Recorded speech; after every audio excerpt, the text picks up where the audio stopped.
Stage ते कायद आयो आ जंहिं जलसो अची जरकायो आ।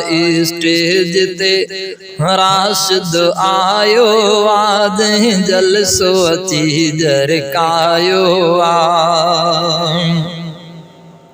जंहिं दीन ऐं धरतीअ लाइ पंहिंजो, जंहिं दीन ऐं धरतीअ लाइ पंहिंजो हित सभु कुझु यार लुटायो आ। जंहिं जलसो अची जरकायो आ। स्टेज ते राशिद आयो आ जंहिं जलसो अची जरकायो आ। जा निंड सुतल हुई क़ौम सजी, जा निंड सुतल हुई क़ौम सजी, तंहिं क़ौम खे जवान जगायो आ। जंहिं जलसो अची जरकायो आ। स्टेज ते कायद आयो आ जंहिं जलसो अची जरकायो आ। सैलाब अंदर हर जाए वञी,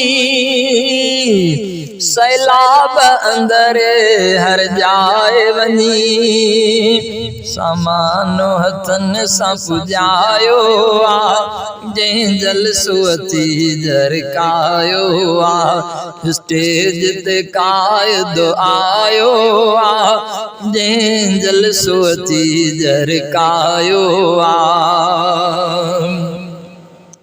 हिन जवान सां दुश्मन साड़ रखने,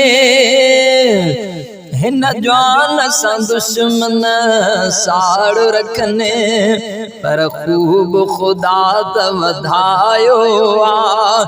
जंहिं जलसो अची जरकायो आ।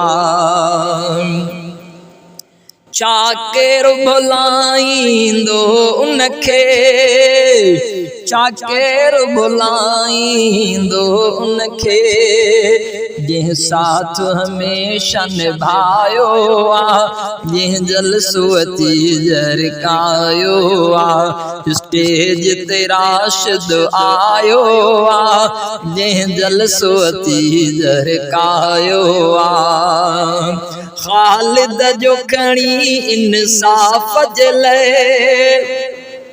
ख़ालिद जो खणी इंसाफ़ जे लाइ कई साल त केस हलायो आ। जंहिं जलसो अची जरकायो आ। शल सिंध जो वज़ीर आला थे, शल सिंध जो वज़ीर आला थे, सिंधड़ीअ जो इहो ई रायो आ। जंहिं जलसो अची जरकायो आ। स्टेज ते राशिद आयो आ जंहिं जलसो अची जरकायो आ।